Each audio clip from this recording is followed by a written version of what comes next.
Hi everyone, welcome back to Kankana's kitchen. So आज जो cake है ना वो 2 kgs का केक है एंड चॉकलेट ट्रफल केक है एंड थीम केक है, बेसिकली फुटबॉल थीम का केक है। नाउ कुछ दिन पहले मैंने सेम डिज़ाइन का केक बनाया था, लेकिन वो 1 kg का था। तो हालांकि मैंने उसका भी रिकॉर्डिंग किया था, लेकिन फिर जब सेम डिज़ाइन का ऑर्डर आया बट इस बार 2 kgs में आया, तो मैंने सोचा कि मैं ये 2 kgs वाला केक अपलोड करती हूँ स्पेसिफ़िकली क्योंकि अभी ना यहाँ पे बहुत ज़्यादा गर्मी हो रही है। मतलब ऑलरेडी 45 डिग्रीज टच हो गया है टेम्परेचर।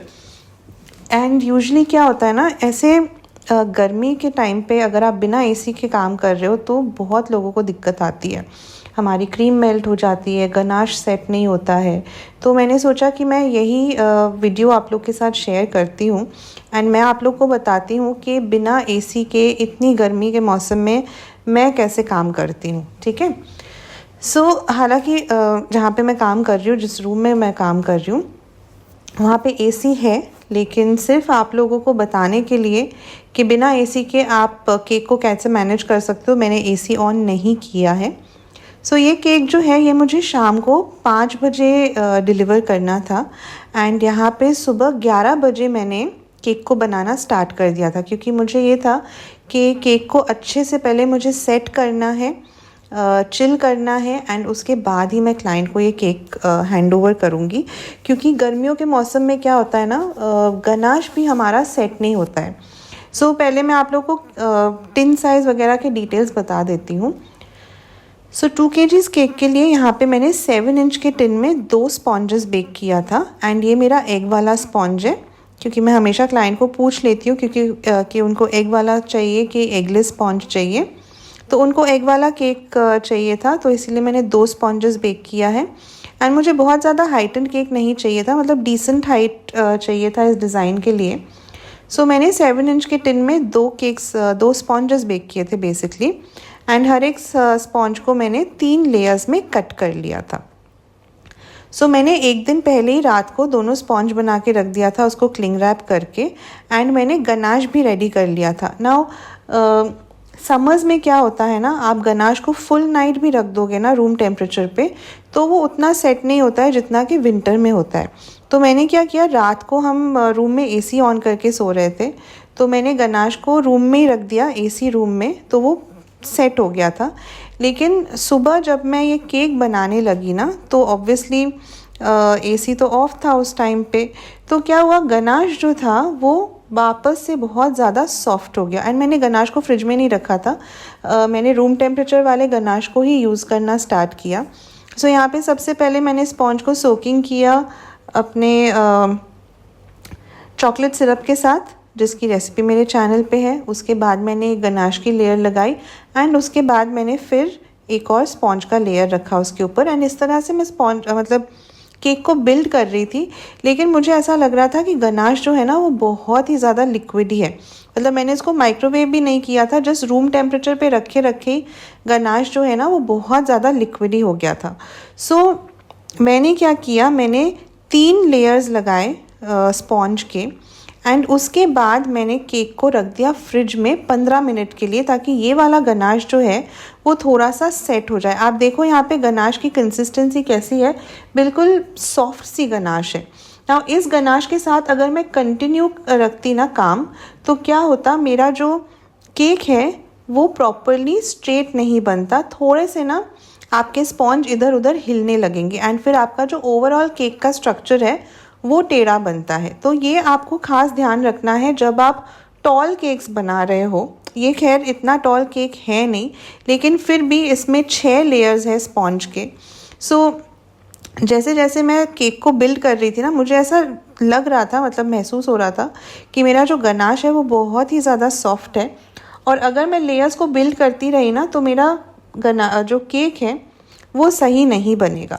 तो मैंने क्या किया, 3 स्पॉन्ज के लेयर्स लगाए, फिर मैंने केक को साइड से ना अच्छे से गनाश से कवर कर दिया, एक तरह से मैंने क्रम कोट कर दिया केक को, और मैंने उसको 15 मिनट के लिए फ्रिज में रख दिया था। और जो मेरा बचा हुआ गनाश था उसको भी मैंने फ्रिज में रख दिया ताकि वो थोड़ा सा सेट हो जाए। मुझे गनाश को बहुत हार्ड नहीं करना था, बिकॉज़ उसी गनाश से मुझे कंटिन्यू काम करना था।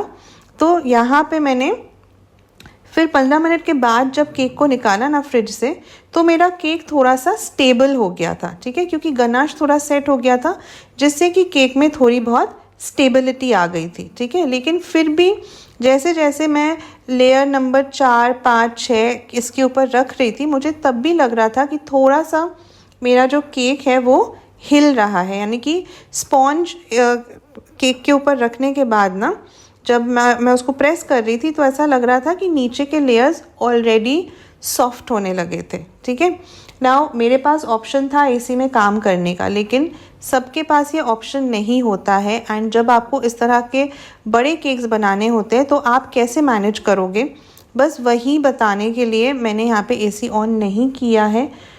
एंड मैंने किस तरह से केक को हैंडल किया, किस तरह से मैनेज किया, वही समझाने के लिए मैं यहाँ पे आपको सारी चीज़ें बता रही हूँ, ताकि आपको कभी अगर ऐसा करना पड़े, आप इस सिचुएशन में अगर कभी होगे, तो आपको पता होगा कि इसको हैंडल कैसे करना है। क्योंकि बहुत लोग ना पैनिक कर जाते हैं, उन्हें समझ में नहीं आता है कि क्या करें, स्ट्रेस हो जाता है, बड़ा केक है, क्लाइंट को देना है, केक ख़राब नहीं होना चाहिए, ये वो बहुत सारी चीज़ें हमारे दिमाग में चलती है।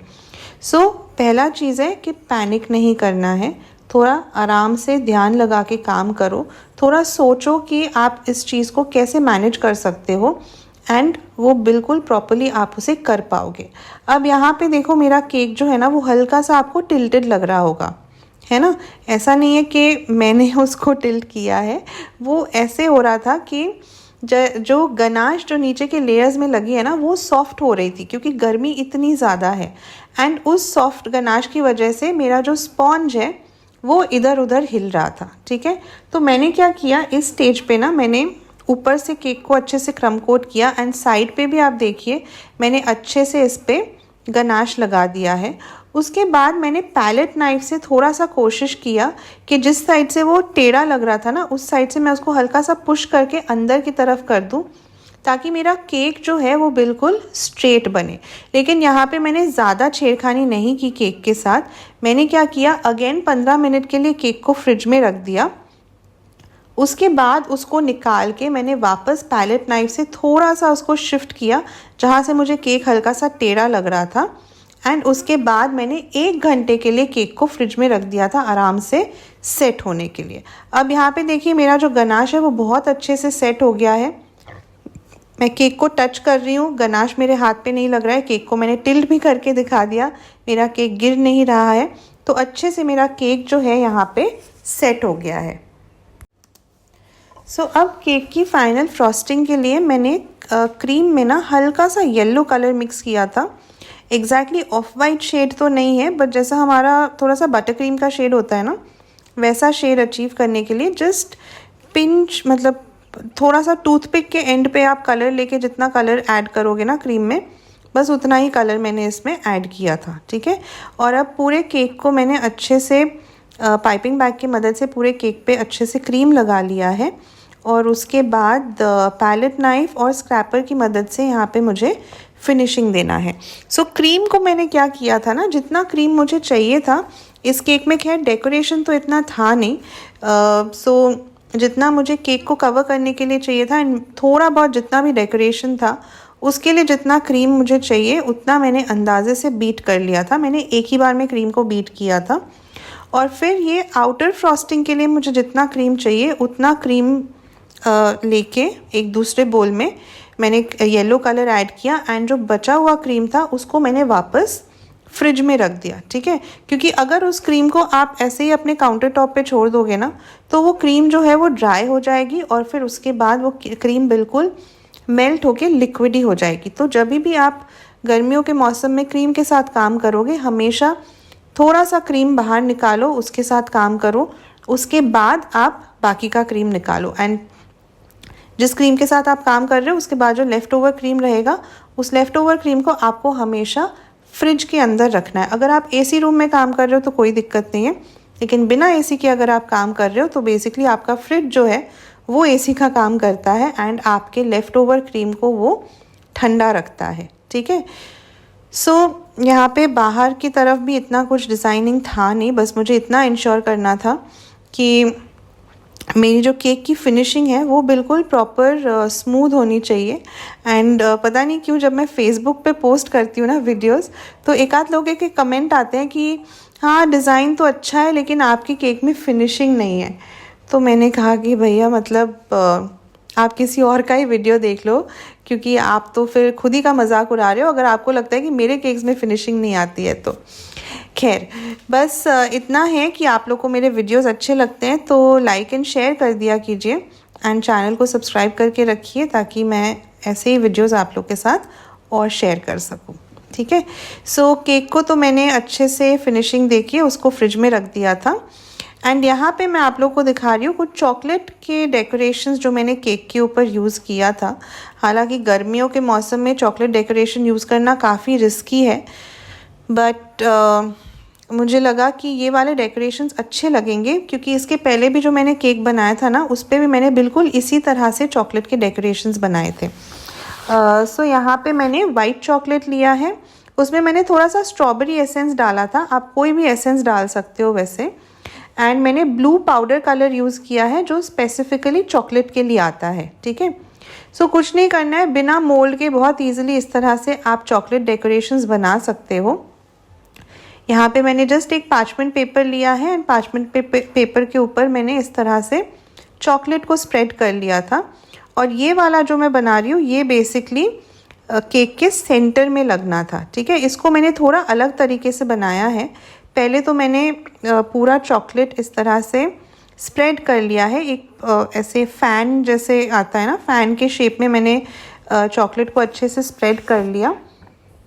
और यहाँ पे चॉकलेट को मैंने बहुत पतला नहीं रखा था, थोड़ा मोटा लेयर लगाया था चॉकलेट का। और इस तरह से मैंने चॉकलेट अप्लाई करने के बाद मैंने इस पेपर को ना थोड़ा सा फोल्ड किया, जैसे हम फ़ैन को फोल्ड करते हैं ना वैसे ही मैंने 2 फोल्ड्स लगाए इस पर। एंड क्लिप की मदद से मैंने दोनों एजेस पे उसको लॉक कर दिया। बेसिकली इस तरह ऐसे करने से क्या होता है ना, जब आप चॉकलेट को सेट करोगे तो इस तरह के शेप में वो सेट होता है। ठीक है। सो इस तरह से मैंने पिन्स लगा के फिर इसको रख दिया था फ्रिज में। एंड जो भी चॉकलेट डेकोरेशंस थे वो बहुत अच्छे से सेट हो गए थे। ठीक है। अब इन्हें फ्रिज से निकालने के बाद मैंने क्या किया, पीछे मैंने एक टूथपिक लगाया एंड उसके ऊपर मैंने और मेल्टेड चॉकलेट अप्लाई किया। ठीक है। सो जब मैंने ये डेकोरेशन बनाया था ये काफ़ी पतला था और मुझे ये डर था कि हो सकता है कि जब क्लाइंट लेके जाए या फिर वहाँ वेन्यू पे रखे तो अगर क्योंकि बहुत लोग जब होते हैं ना तो एसी भी इतना स्ट्रॉन्ग नहीं रहता है, और अगर गर्मी की वजह से चॉकलेट मेल्ट ना हो जाए, सॉफ्ट तो हो ही जाता है लेकिन मुझे ये था कि जो डेकोरेशन है ना वो मेल्ट होके गिरना नहीं चाहिए। तो मैंने क्या किया, एक और लेयर चॉकलेट का इसके पीछे लगा दिया, इस चॉकलेट डेकोरेशन के पीछे। एंड टूथपिक भी लगा दिया क्योंकि इसे मुझे केक में इंसर्ट करना था। सो दूसरे पीस के साथ भी मैंने सेम किया, पहले टूथपिक लगाया एंड फिर उसके पीछे मैंने अच्छे से चॉकलेट लगा दिया एंड अगेन इसको मैंने फ्रिज में रख दिया अच्छे से सेट होने के लिए। ठीक है। सेम चीज़ मैंने इस सेंटर पीस के साथ भी किया। यहाँ पे मैंने सेंटर में वो लगाया था, टूथपिक लगाया था। ठीक है। टूथपिक के ऊपर चॉकलेट लगा दिया एंड फिर इसको अगेन मैंने फ्रिज में रख दिया अच्छे से सेट होने के लिए। सो केक को मैंने थोड़ी देर फ्रिज में सेट करने के बाद ना अब मुझे इसके ऊपर जस्ट वाइट चॉकलेट से ड्रिप्स बनाना था, वाइट चॉकलेट गनाश से। तो यहाँ पे मैंने 2:1 रेशियो का ही गनाश लिया है। आप चाहो तो ये जो ड्रिप्स है इसको आप न्यूट्रल जेल के साथ भी बना सकते हो। न्यूट्रल जेल में थोड़ा सा पानी डाल के फिर उसमें वाइट जेल कलर जो आता है वो ऐड करना है एंड उसके बाद आप इसमें कोई भी कलर ऐड कर सकते हो। ठीक है। सो यहाँ पे मैंने ब्लू कलर ही ऐड किया था गनाश में, लेकिन फॉर सम रीज़न यहाँ पे थोड़ा ग्रीनिश शेड आ रहा है। सो एनीवेज़, सो इस तरह से ड्रिप्स करने के बाद मैंने थोड़े से क्रीम में ना ब्लू कलर मिक्स किया एंड फिर एक पैलेट नाइफ़ लेके मैंने आगे के तरफ ना ऐसे छोटा छोटा डिज़ाइन बना दिया, जो भी पैलेट नाइफ़ पेंटिंग या जो भी कहते हैं इसको। सो फ्रंट के तरफ एग्जैक्टली मैंने बहुत ज़्यादा नहीं भरा उसको क्योंकि वहाँ पे एक शुगर शीट डेकोरेशन आने वाला है तो वो तो खैर छुप ही जाता, लेकिन मोस्टली जितना मेरे केक का फ्रंट साइड होने वाला था वहाँ पे मैंने इस तरह से डेकोरेशन कर दिया। एंड फिर मैंने केक को बॉक्स में भर के ना फ्रिज में रख दिया था, क्योंकि इसके बाद मुझे सिर्फ इसके ऊपर शुगर शीट डेकोरेशंस ही लगाने थे और कोई डिज़ाइन का काम था नहीं इस पर। सो अराउंड 4 सवा 4 बजे मैंने केक को निकाला फ्रिज से एंड फिर मैं यहाँ पे फाइनल डेकोरेशन कर रही हूँ केक की। सो सबसे पहले मैंने यहाँ पे फ्रंट में लोगो लगा दिया है एंड जितने भी शुगर शीट एलिमेंट्स हैं ना, सबके पीछे मैंने वाइट चॉकलेट लगाया था, ठीक है। सो यहाँ पे इस लोगो के पीछे भी मैंने लगाया है वाइट चॉकलेट। इसके बाद एक बड़ा सा फुटबॉल लगाना था मुझे, वो भी मैंने लगा दिया। एंड फिर जो मैंने चॉकलेट डेकोरेशंस बना के रखे थे वो मैंने इंसर्ट कर दिया केक के ऊपर। यहाँ पे मुझे डर लग रहा था कि कहीं मेरा चॉकलेट डेकोरेशन जो है वो मेल्ट होके टूट के गिरने नहीं लगे, बट थैंकफुली सब कुछ सही था केक डिलीवरी करने तक एंड वेन्यू पे भी बिल्कुल परफेक्टली पहुँचा था। उसके बाद मैंने पाइपिंग बैग में ग्रास नोज़ल लिया एंड ग्रीन कलर के क्रीम से मैंने थोड़ा थोड़ा इस तरह से ग्रास पाइप कर दिया। एंड क्योंकि मेरे पास ग्रीन कलर की क्रीम बची हुई थी तो पीछे की तरफ भी मैंने थोड़ा सा ग्रास डिज़ाइन बना दिया। उसके बाद यहाँ पे जो जिस बच्चे का बर्थडे है उसका 10th बर्थडे था, सो मैंने चॉकलेट से वो नंबर 10 बना लिया था, वो इंसर्ट कर दिया। एंड लास्टली जो फुटबॉल्स थे जिसको मैंने टूथपिक पे लगाया था उन्हें भी मैंने डाल दिया केक के ऊपर। एंड इस तरह से हमारा केक जो है वो पूरा कंप्लीट हो जाता है। आप लोग ज़रूर बताइएगा केक का लुक आप लोग को कैसा लगा। यहाँ केक के ऊपर जो भी आपको दिख रहा है सब कुछ एडिबल है, 100% एडिबल है, नॉन एडिबल कुछ भी मैंने यूज़ नहीं किया है, बिल्कुल जिस तरह से क्लाइंट को चाहिए था। सो मैं क्लोज़र लुक दिखाती हूँ आप लोग को केक की। आप लोग कमेंट सेक्शन में ज़रूर बताना कि आज का केक आप लोग को कैसा लगा।